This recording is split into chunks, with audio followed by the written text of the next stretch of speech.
आरोग्य अंक में एलोपैथी चिकित्सा के मूल सिद्धांत, गुण और दोष। चलती को गाड़ी कहें, जले दूध को खोया, रंगी की नारंगी कहे, देख कबीर रोया। इस संसार का यही चलन है, जो नाम दे दिया वही चल गया।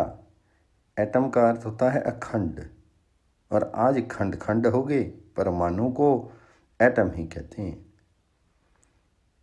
हिंदी देश के सभी वासियों को हिंदू ना कह करके जो मुसलमान, सिखियाँ, ईसाई नहीं हैं, वे सब हिंदू कहलाते हैं। और सनातन धर्म को बड़े बड़े विद्वान हिंदू धर्म की संज्ञा देते हैं। राज धर्म, व्यक्ति धर्म आदि होते हुए भी हमारा देश धर्म निरपेक्ष है। कुछ ऐसी ही स्थिति एलोपैथी की है। इसका अर्थ है विपरीत चिकित्सा। एलोपैथी कभी कोई चिकित्सा शास्त्र रही हो, ऐसा आपको ढूंढे नहीं मिलेगा। फिर भी आज की आधुनिक वैज्ञानिक चिकित्सा पद्धति को हमारे देश में सर्वत्र सरकार द्वारा भी एलोपैथी कहा जाता है। इस नाम की कथा समझने के लिए 200 वर्ष पीछे जाना होगा। सन 1755 ईस्वी में जर्मनी में सैमुअल फ्रेडरिक क्रिस्टियान हैनीमैन का जन्म हुआ। वह लीपजिंग विश्वविद्यालय में अध्ययन करके डॉक्टर बन गया। वीना में कार्य करने के बाद वह पुनः लीपजिंग आया और क्लेन की मैटीरिया मेडिका का अनुवाद करने लगा। वह कुनैन के बारे में पढ़ रहा था, तभी उसे एक नई दृष्टि मिली। कुनैन खाने से जाड़ा देकर बुखार आता है, और यही जड़िया बुखार अच्छा भी करती है। उसने सिद्धांत स्थापित किया कि बड़ी मात्रा में रोग जैसे लक्षण पैदा करने वाली औषधि अल्प मात्रा में उस रोग को दूर करती है। सन 1811 ईस्वी में उसने आर्गनन लिखा। उसने अपनी पद्धति का नाम दिया होम्योपैथी। इस पद्धति में उसने यह भी स्थापित किया कि औषधि की मात्रा घोल में जो जो कम होती है, त्यों-त्यों उसकी रोगहारी शक्ति बढ़ती जाती है। उसने कहा कि 3 प्रकार के रोग होते हैं: सोरा, सिफिलिस, साइकोसिस। हैनीमैन ने अपनी पद्धति से अलग जो पद्धतियाँ थी उन्हें एलोपैथी कहा। हैनीमैन ने 2 उपकार किए। एक तो उसने औषधि विज्ञान के गहन अध्ययन पर बल दिया, अतः उसे फादर ऑफ मॉडर्न फार्माकोलॉजी का विरुद्ध प्राप्त है। दूसरे, उस गुण के चिकित्सक वमन विरेचन, रक्त मोचन, कपिंग दहन के हाथ की बड़ी मात्रा में और कई औषधियाँ मिलाकर के काढ़ा तथा गोलियाँ खिलाते थे, जो रोगी प्रकृति की सहायता से अच्छे भी हो जा सकते थे। वे इस बर्बर चिकित्सा के कारण मर जाते थे।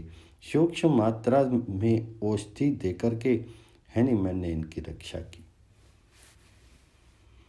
तत्कालीन एलोपैथी को समझने के लिए हमें विश्व आयुर्विज्ञान का संक्षिप्त सिंहावलोकन करना होगा। आदिकाल में सर्वत्र मानव मानता था कि रोग देव प्रकोप, भूत प्रेत, जादू आदि से होते हैं, और वैसे ही चिकित्सा भी करते रहे हैं। धर्म ने पाप को रोग का मूल कारण बताया, अतः व्रत, पूजा, प्राची चिकित्सा का चलन हुआ। ग्रहों की दशा दूर की गई। जंतर मंतर, तावीज, टोना टोटका और जादुई इलाज उपलब्ध हुए। सारे विश्व में इसमें एक रूपता है। हाँ, ये लोग तर्क संगत ढंग से घाव की मरहम पट्टी करते थे, टूटी हड्डी जोड़ते थे। आगे सभ्यताओं का जन्म हुआ। भारत, चीन, मेसोपोटामिया, वर्तमान जो है ईरान, इराक, ईरान, प्राचीन सुमेर, बाबुल, असुर, मिस्र, यूनान और अमेरिका के देश। बाबुल से कीलाक्षर लिपि में लिखी ईंटें मिली हैं। मिस्र से पेपिरस, भोजपत्र, पोथियाँ मिली हैं। ये सब 6000 वर्ष की कथाएं हैं। चीन ने अपना दर्शन तैयार किया था और उस आधार पर चिकित्सा पद्धति भी चलाई थी। साथ ही उसके पास समृद्ध औषधि भंडार भी था। भारत ने वैदिक युग में ही उपचार के अनेक तरीके ढूंढे। जल, अग्नि, मंत्र और औषधियाँ आदि सांख्य दर्शन के साथ त्रिदोष सिद्धांत स्थापित हुआ। सप्त मूल धातु, 25 तत्व, मर्म स्थान ढूंढे गए, रोग पहचाने गए। उनके निदान में पांचों इंद्रियों के उपयोग का उल्लेख हुआ। चरक और सुश्रुत जैसे महान चिकित्सकों ने समृद्ध चिकित्सा शास्त्र दिए। सुश्रुत तो विश्व के पहले प्लास्टिक सर्जन माने गए। आहार से उपचार, जादुई और धार्मिक उपचार, ज्योतिष और प्रेत बाधा के उपचार, पंचकर्म उपलब्ध हुए।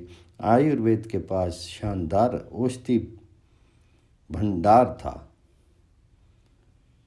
जिसमें वनस्पति, प्राणिज और खनिज औषधियाँ भी, स्वच्छता पर भी विशेष बल था। मुख, हस्त प्रक्षालन, मालिश, स्नान से शरीर को स्वस्थ रखना और आहार में विविधता का उपयोग, शल्य क्रिया के उत्तम औजार उपलब्ध थे। सब पूछिए तो आयुर्वेद कोई चिकित्सा पद्धति मात्र नहीं था, प्रत्युत समग्र जीवन जीने का तरीका था, स्वस्थ वृत्त था। यूनान को ज्ञानोदय का देश माना जाता था, जो अब गलत सिद्ध हो चुका था। फिर भी ईसा पूर्व यूनान में महान विचारक और विद्वान पैदा हुए, इनसे इनकार नहीं किया जा सकता। ईसा से 1200 वर्ष पूर्व एस्क्लेपियस को चमत्कारी उपचार का यश मिला था और रोगी मंदिर में शयन करके रोग मुक्त होते थे। उन दिनों आहार, स्नान, व्यायाम का चिकित्सा में समावेश था। जिन दिनों भारत में महावीर और बुद्ध का आगमन हुआ, उस युग में ईसा पूर्व 460 में हिप्पोक्रेटिस का जन्म हुआ, जिसे आधुनिक चिकित्सा का जन्मदाता कहते हैं। इसने निदान, इलाज, फलश्रुतियों की बात कही, रोग को सहज प्रकृति का प्राकृतिक कारणों से होना बताया और कहा हर रोग का अपना स्थान और स्वभाव होता है।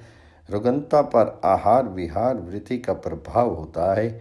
उसने प्राकृतिक चिकित्सा पर बल दिया, ठीक से रोगी का विवरण लिखने की प्रथा चलाई और उसकी लिखी शपथ आज भी चिकित्सा विज्ञान के स्नातक लेते हैं।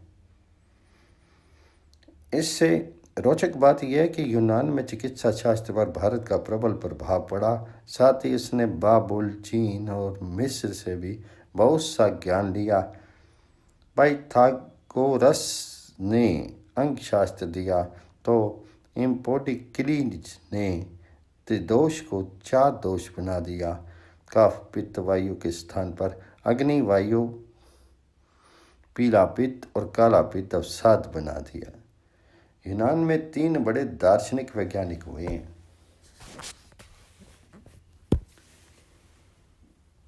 सुकरात, अफलातून और अरस्तु।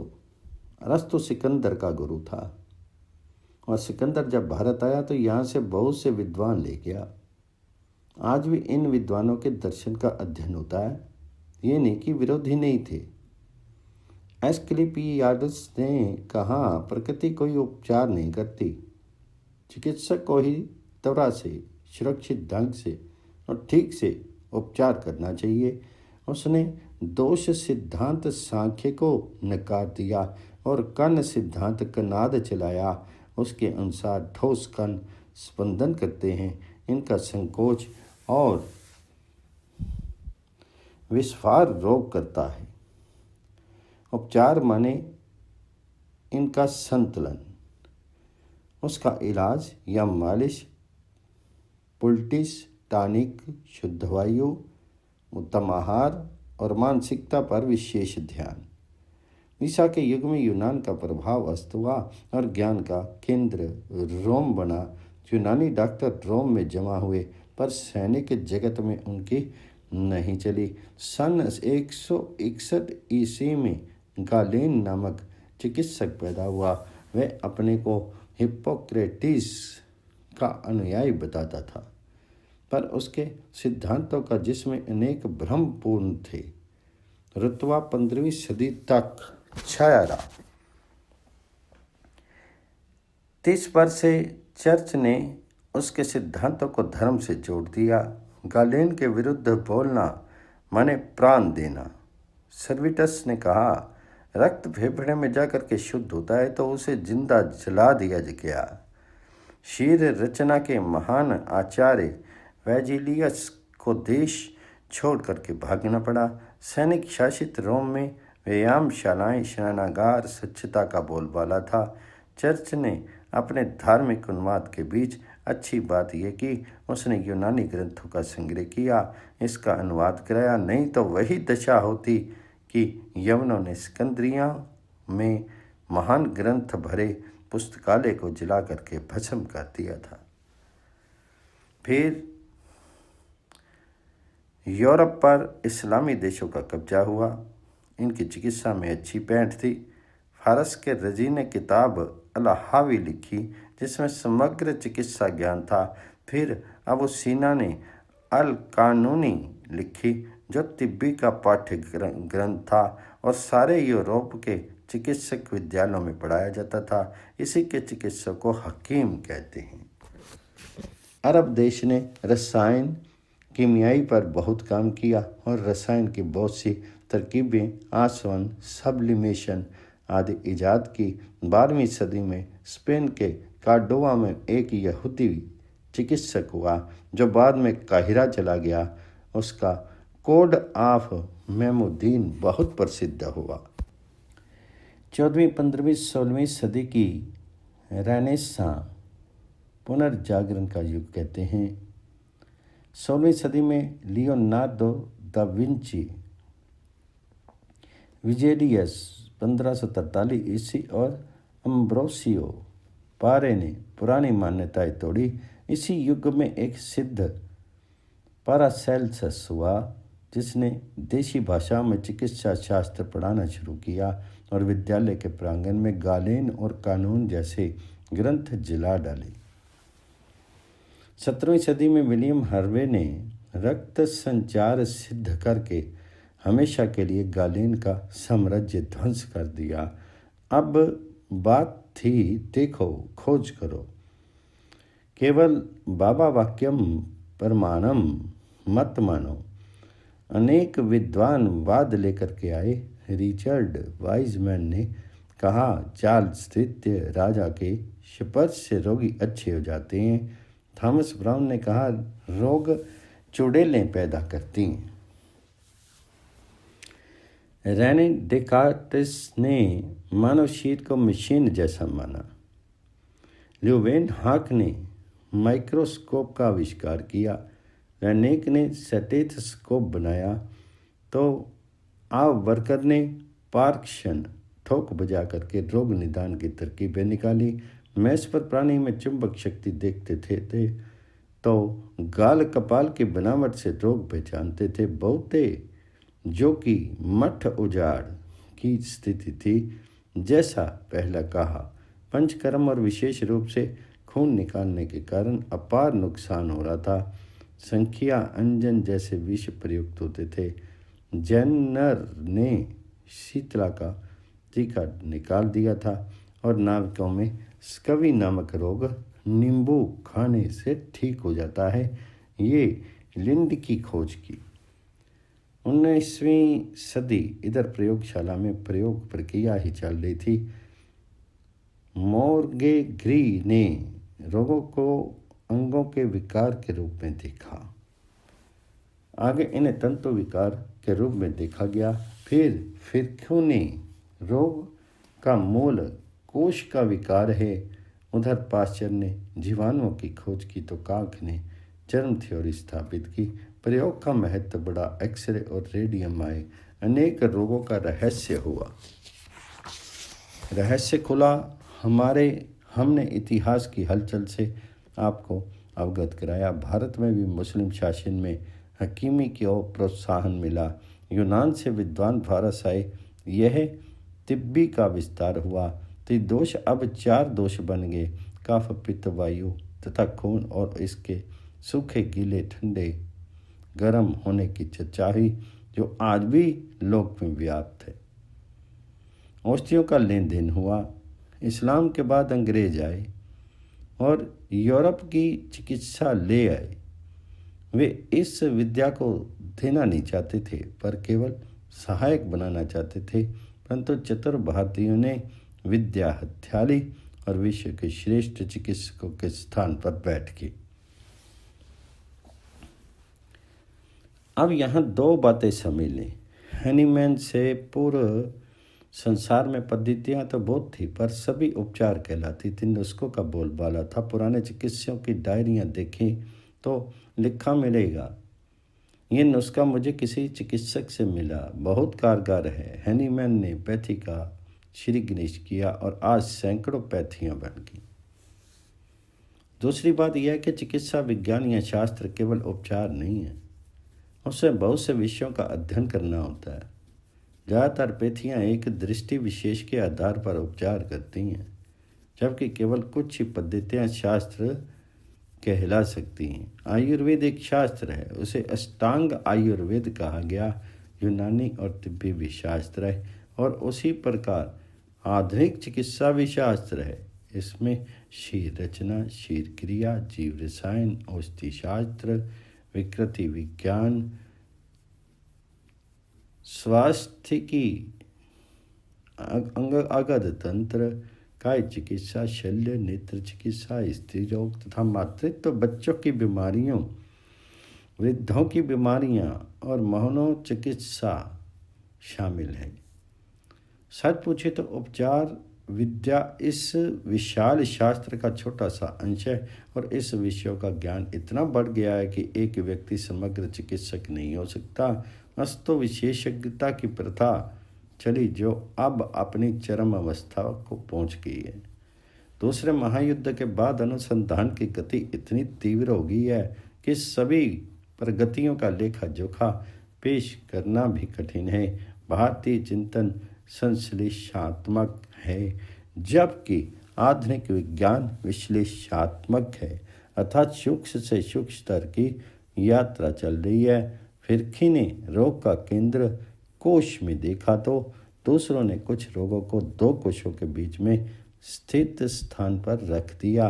फिर कोश के अंदर देखा गया, उसके केंद्र को परखा गया, केंद्र में गुण सूत्र दिखे और गुण सूत्र पर स्थित गुणाणु मिले और इस प्रकार चमत्कारी जीन थेरेपी मिल गई। आज आदमी आधुनिक चिकित्सा के बारे में बहुत कम जानता है। इस कारण बहुत से अपवाद फैले हैं। जैसे लोग कहते हैं कि एलोपैथी में सभी रोगों का कारण जन्म होते हैं। क्या वास्तव में ऐसा है? आइए आधुनिक चिकित्सा में रोग के कारण क्या बताए गए हैं, ये देखें। पहला है बाह्य भौतिक कारणों से रुग्णता, दुर्घटना, मारपीट, गोली लगना, जलना, डूबना, दम घुटना, विद्युत स्पर्शघात, लू लगना, समुद्री यात्रा, वायुयान यात्रा की बीमारी, पहाड़ की बीमारी, गहरे समुद्र में जाने से उत्पन्न रोग,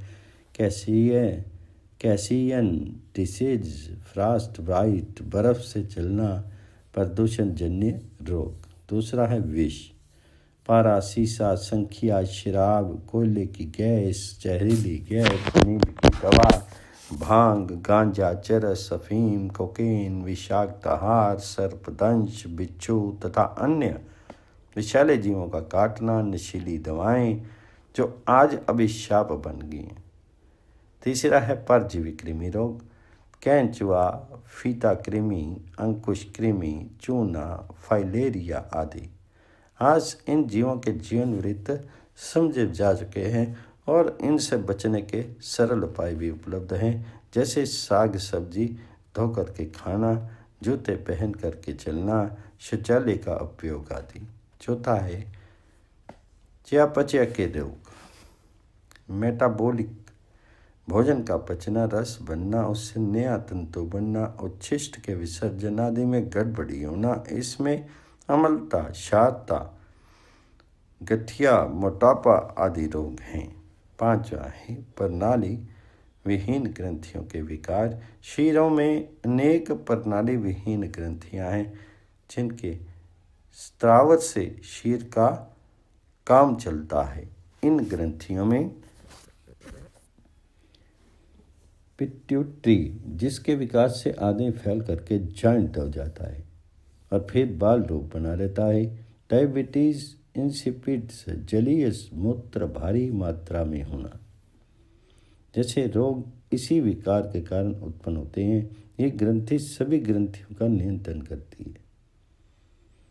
ख है थायराइड अधिक होना, घेगा, मिक्सीडीमा आदि का कारण है।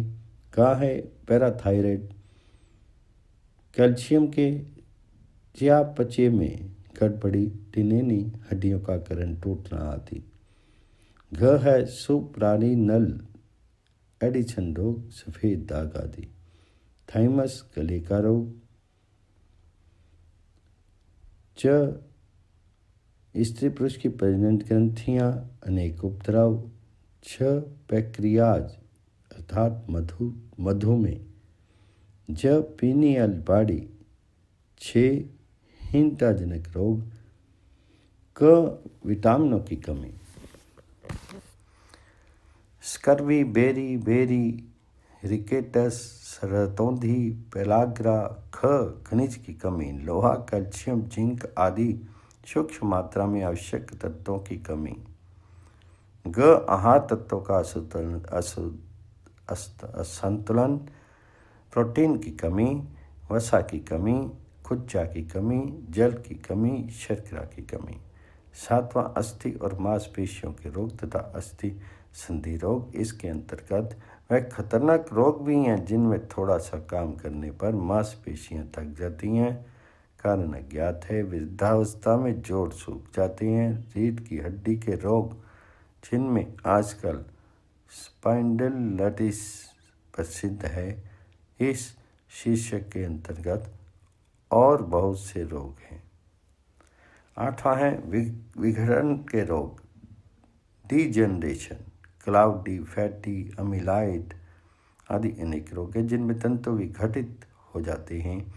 कारण अल्प ज्ञात है। 9वां रक्त प्रणाली के रोग, हृदय रोग, रक्त की कमी, वार्धक्य, रक्तस्राव, रक्तहीनता, ल्यूकीमिया, हाजकिंस के रोग, परपूरा, हीमोफीलिया, साइनोसिस आदि। हृदय के रोग में रक्त वाहिनियों में बाधा, तंत्रिका विद्युत संचार में बाधा आदि। हार्ट अटैक आज के युग की प्रमुख बीमारी है। रक्तचाप बढ़ना भी आज की बीमारी है। 10वां है मूत्र प्रणाली के रोग, पथरी, प्रोस्टेट की वृद्धि, मूत्रकृच्छ्र, गुर्दे का अभाव। 11वां है तंत्रिका रोग, नर्वस सिस्टम, छोटे बड़े मस्तिष्क, शमना, स्पाइनल कार्ड और तंत्रिकाओं के रोग आदि। 12 है श्वास प्रणाली के दोष। 13 है आंत्र प्रणाली के रोग, मुख, लार ग्रंथि, ग्रसनी, अमाशय, छोटी बड़ी आंत के रोग, पित्त थैली, पथरी, आंत की रक्त प्रणाली और लसिका ग्रंथि के रोग जिनमें बवासीर पाइल्स रोग भी है। 14 है अर्बुद, कैंसर, सरकोमा और दृष्ट विधियाँ आज के प्रमुख रोग में साधु वृद्धि या ट्यूमर भी होते हैं। 15वां शरीर रक्षा प्रणाली, इम्यून सिस्टम। आज जिस एड्स रोग की अधिक चर्चा है उसमें एड्स का विषाणु इसी प्रणाली की को ठप कर देता है और रोग से लड़ने की शक्ति क्षीण या बंद हो जाती। 16 है अति चेतना। एलर्जी की भी आज के युग में बहुत चर्चा है। कोई भी गंध, खाद्य, दृश्य, औषधि, शीख हो नापसंद हो तो एलर्जी उभर आती। 17वां सूक्ष्म जीवाणुजन्य रोग, उपयुक्त सभी कारणों में कोई भी जन्म का कारण नहीं होता। संसार में सूक्ष्म और सूक्ष्मतर जीव हैं जिनमें अनेक हितकारी और कुछ रोगकारक क्रम से देखे तो। पहला है एक कोशीय जीव, अमीबा, अमीबिक डिसेंट्री। सच पूछिए तो यह सबसे बड़ा रोग है, अत्यंत व्यापक है। अच्छा तो होता है पर दूषित जल और वातावरण से पुनः शुद्ध हो जाता है। वही आंत में घर बना करके बैठे अमीबा पर औषधि का असर भी नहीं होता। ख है मलेरिया, इसके उपद्रव से सभी परिचित है। ग है अब एक कोशीय जीव भी बताते हैं।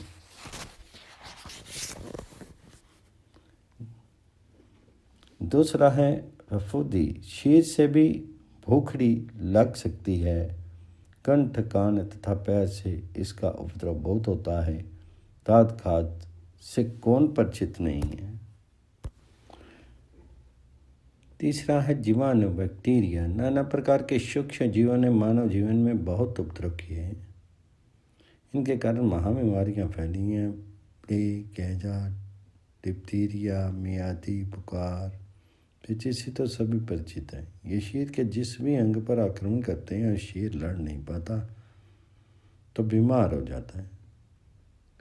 मेनिंजाइटिस, आँख आना, कान का बहना, टॉन्सिल बढ़ना, कंठ के रोग, फेफड़े जो विशेष रूप से क्षय रोगग्रस्त होते हैं, आंत की सूजन, पेंडासाइटिस, पेरिटोनाइटिस, हेपेटाइटिस आदि।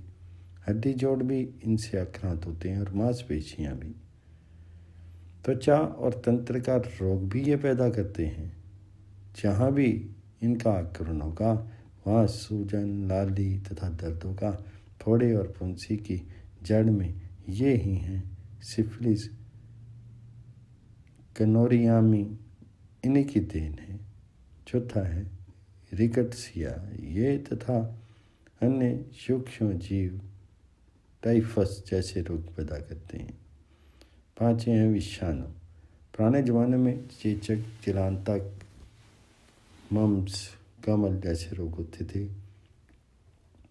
पर कारण नहीं मिलता था क्योंकि इतने छोटे जीव हैं कि अत्यंत सूक्ष्म छन्ने भी इन्हें नहीं रोक पाते थे और माइक्रोस्कोप में ये दिखते नहीं थे। अब इलेक्ट्रॉन माइक्रोस्कोप आया तो ये दृष्ट होगी। पहले अज्ञात कारण मौसमी ज्वर, बाल लगवा, पोलियो, मस्तिष्क आरती, गैस्ट्रो, कमल, जुकाम, नेत्र रोग, वायरल, निमोनिया जैसे अनेक रोग, विस्फोटक रोग, चुट्टी माता, दुलारी, घी माता, मम्स आदि के कारण यही हैं। विषाणु रोग की चिकित्सा अभी भी आसान नहीं है, पर जीवाणुजन्य रोगों पर काफ़ी सफलता प्राप्त की जा चुकी है।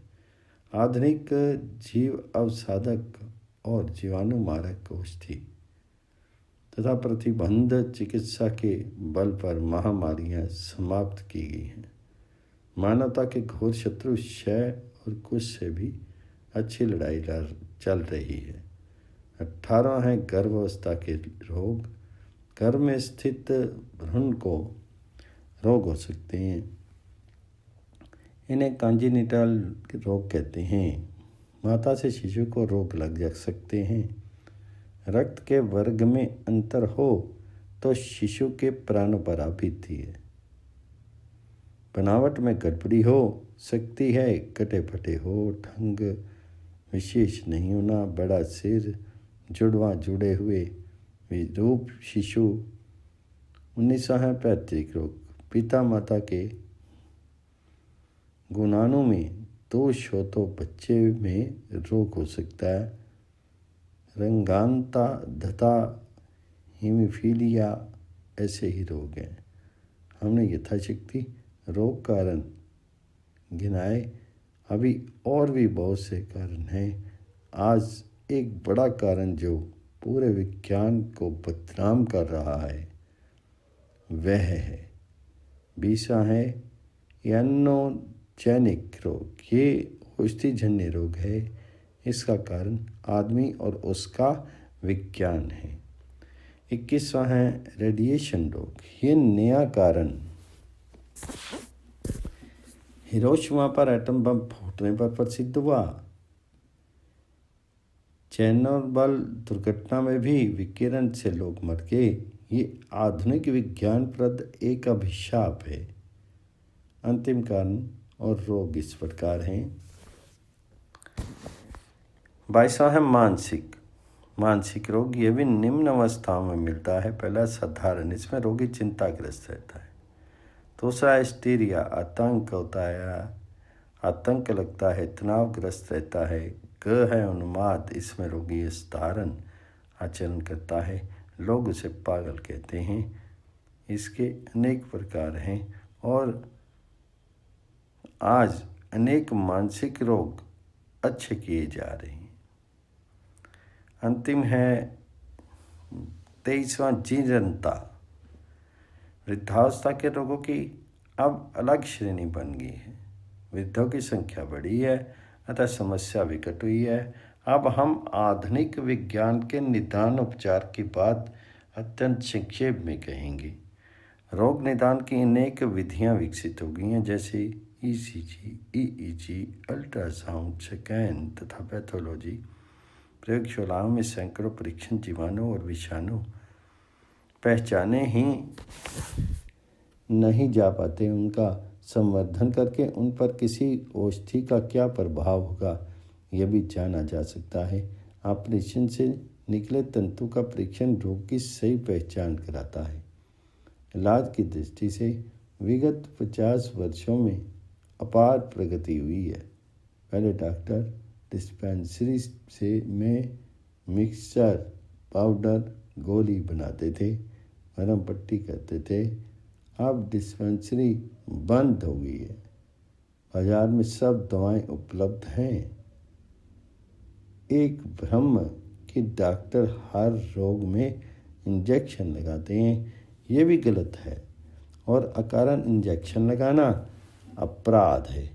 ऑपरेशन या शल्य क्रिया अब बहुत आगे बढ़ गई है। अब बिना चीरा लगाए भी ऑपरेशन हो सकता है। बहुत से रोगों का इलाज खान पान जैसे अंकुरित चने, ताजे फल, हरी सब्जियां, चिकने मसालेदार भोजन पर रोक, विश्राम, व्यायाम, विशेष व्यायाम जैसे ट्रैक्शन आदि, वायु परिवर्तन आदि में हो जाता है। कहते हैं आधुनिक चिकित्सा महंगी है और उससे फ़ायदा होता ही नहीं, नुकसान ही होता है। ये भी कि इससे रोग दब जाता है, जड़ से आराम नहीं होता। शायद ये आरोप ठीक हो। डॉक्टर अपने शास्त्र ज्ञान के अनुसार इलाज नहीं करें, धन कमाने बैठें तो ऐसे आरोप लगेंगे ही। दवाओं के दाम तो व्यापारी वर्ग और सरकार के हाथ हैं। सन 2030 में डॉक्टर को फीस 5 रुपये, सिविल सर्जन की 16 रुपये थी। आज जब रुपए की कीमत 1 पैसा हो गई है तो फीस 500 रुपये होनी चाहिए, जो नहीं है। ये तो सच है कि लूट मचाने वाला डॉक्टर भी आज मध्य वर्ग का सदस्य है, जबकि अतीत में वह उच्च वर्ग में था। फायदे की बात तो अस्पतालों, दवाखानों में भीड़ देखें। क्यों वे सस्ती कारगर चिकित्सा के पास नहीं जाते। आधुनिक चिकित्सा विश्वव्यापी है, विश्व स्वास्थ्य संघ द्वारा निर्देशित है। विज्ञान ने आज अनेक रोगों का समूल उन्मूलन कर दिया है, लोगों को दीर्घ जीवन दिया है। जहां स्वतंत्रता से पूर्व हजारों बच्चों नवजात में 300 से 500 तक मर जाते थे, वह संख्या हमारे देश में 100 से कम हो गई है। उन्नत देश में तो ये 8-10 मात्र है। प्रसव में माता की मृत्यु विज्ञान अपने लिए कलंक मानता है। रोग उन्मूलन और सफल उपचार का दुष्परिणाम हुआ है जनसंख्या की वृद्धि। आज विज्ञान तुला बैठा है कि किसी को मरने नहीं देंगे, ठीक है, पर जीवन का मूल्य नहीं बढ़ पाया है। जीवन सुखी नहीं है, मन शांत है, ये भीड़ कैसे घटे। एक सुझाव ये है कि आधुनिक चिकित्सा पर समग्र रोक लगा दी जाए। अन्य उपचार विधियां सस्ती हैं, जड़ से रोग दूर कर सकती हैं। उन्हें मौका दिया जाए। 5 वर्ष बाद आधुनिक चिकित्सा चमत्कारी परिणाम देख करके स्वयं परिवर्तन कर लेगी। आधुनिक विज्ञान की चिकित्सा और प्राचीन आयुर्वेद की एक बात नोट करने लायक है कि वह ये कि चिकित्सा शास्त्री कभी अपने को सर्वज्ञ नहीं कहते थे। वे मानते थे कि अनेक रोगों के कारण अज्ञात हैं, अनेक रोगों का इलाज हमें ज्ञात नहीं है। आज का चिकित्सक जब कहता है कि आपके रोग का कारण मुझे ज्ञात नहीं, तब वह सच बोलता है, भले इसे उसका अज्ञान और उसके शास्त्र को निरर्थक कहा जाए। अंत में एक ही बात कहनी है, हिंदू धर्म एक सागर है, उसमें नास्तिक से लेकर के बहुदेव पूजन तक सब समा जाते हैं और कोई मजहब ने संप्रदाय स्वीकार नहीं करेगा। आधुनिक चिकित्सा विज्ञान भी ऐसा ही है, इसमें सब समा सकते हैं, किसी से विरोध नहीं। आपकी औषधि या विधि यदि कारगर है तो स्वीकार्य है। क्यों कारगर है, इसकी बहस नहीं। ये काम शोधकर्ताओं का है, हमारा तो एक ही फर्ज है, रोगी को पीड़ा से मुक्ति मिले, रोग दूर हों और वह सार्थक, सफल तथा सुखी जीवन जी सके। हमारी प्रार्थना है, सर्वे भवन्तु सुखिनः, सर्वे सन्तु निरामयाः।